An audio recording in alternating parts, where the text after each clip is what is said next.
Howdy, and welcome to my channel, Cooking with Dr. T. A little bit about myself. I am a native Texan, and yes, I do have a real PhD. I do this channel because my love of cooking and all my happy memories with my family, being from a large family, have been surrounded with cooking and food. We as black people know food brings us together. So before I start my channel, your journey with me to improve your cooking at home, I want to introduce you to some friends that you should have in your kitchen. So when you first start off, I call it my starter kit. First away from home, you're just starting off. These are things that you can have even in your dorm room. Granulated garlic powder, ground black pepper. And this is not the fine ground black pepper. This is the restaurant ground black pepper. This is sea salt. I do not use sodium salt or table salt, sea salt. This is Spanish paprika.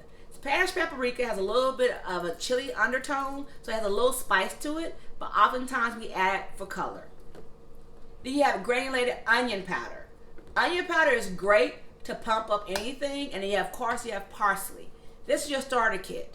If you have these 6 items, you can make a carpet taste good. These are your basics. Now, you've moved out, you've graduated, now you're making a real check. You got that first date. You want to cook for somebody special. Now you need the advanced kit.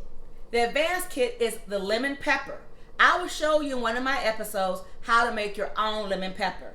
Not hard, quite easy. Then you have chili powder. Then you have Italian seasoning. And I like to keep my oregano flakes separate from my Italian seasoning, because a lot of recipes will call for oregano and not Italian seasoning.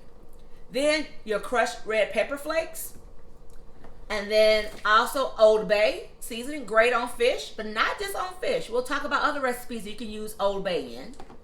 And then we're in the South, talk about Tony Chachere's like it is the second coming, but I will tell you, if you use Tony Chachere, do not add salt. Tony Chachere oftentimes has a lot of sodium content, and it has little red pepper in it.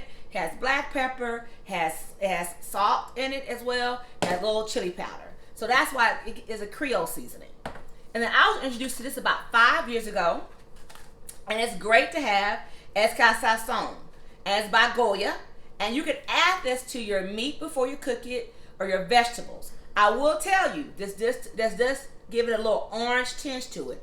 It has a little adobe in it.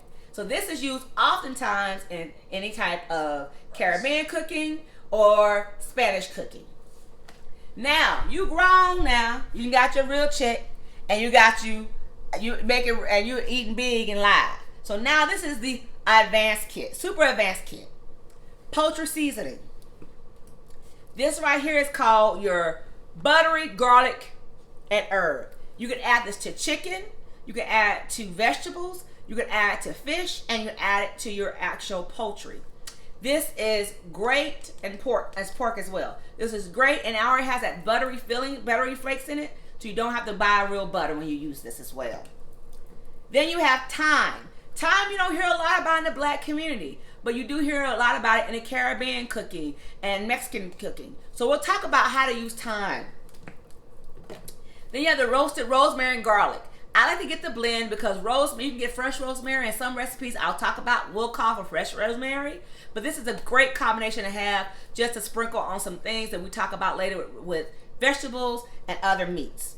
And then it's right here, smoked paprika. Smoked paprika, like I said, not to be confused with Spanish paprika or Hungarian paprika, Hungarian spicy paprika. This has a little chili powder to it, and it actually adds great color to any meat that you're cooking, but also gives you a smoky hint of it. Because what it is smoked red chilies. So when you cook with it, you see like a little oil. That's from the red chili oil. But it's great to spice up anything. Then you have ground cumin.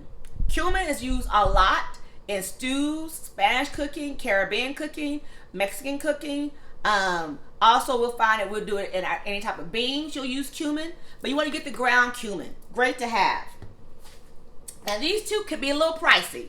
I call it my super advanced. That's that ground coriander and ground cardamom. you see a lot is used. You don't need very much because they have a very potent flavor. So about a fourth of a teaspoon. So that's why these right here would probably last me probably about 2 months. 2 months, even with my catering, because you don't need very much of it when you add it in. And it has a hint of a smoky, earthy feeling to it. And coriander, and then I want to talk about this, is the cardamom has almost like a licorice undertone to it. Then you have the Montreal chicken seasoning, and I like this one as well. Smokehouse maple. Sometimes you don't want to put the meat on the barbecue pit, but it gives you a smoky house flavor, but a little sweet undertone. So if you're doing a homemade barbecue sauce, or you're doing some type of sweet sauce, like you're doing a chicken and a red chili sauce for your own homemade sweet and sour chicken, this actually adds a great undertone to what you're cooking. Now, these are my ingredients I call my weight ingredients. And this is what is your jerk hot and spicy seasoning. And as you notice, it is not dry, it's actually wet. So you actually open, you need to put it back in the refrigerator. But most people are confused that you only can use jerk season when you're jerking something. But it's a great way to spice up if you're doing some rice, if you're doing some beans, because there's a lot of different. It has a little Scotch bonnet pepper in there, has black pepper in it, has a little ginger in there. It has some other green seasonings in there, so it's great to have without making your own. And then this is one that I swear by, and this is your green seasoning as well. This is green seasoning that you can add to a lot of dishes, a lot of marinades. It has a lot of those raw vegetables that you use for seasoning, like thyme and basil, all that already mixed into that. And then finally, your minced garlic. I get the master size. You can find it at any grocery store. So, and I will actually say, if you have garlic powder, that's why I put this in my starter kit. Because I know I always keep minced garlic just because I don't like to chop my own garlic up. So that's why I have the garlic powder in your starter kit and the minced garlic in your super advanced kit. So I am so happy you visit my channel. If you like, hit that subscribe channel. That way you can get notifications whenever I upload new videos. And as we take this journey, feel free to contact me. I have my Instagram, my Facebook, as well as my email. I want you to contact me because we're going on this journey together. Cooking with Dr. T should be your new favorite channel. I look forward to seeing you, and goodbye, y'all.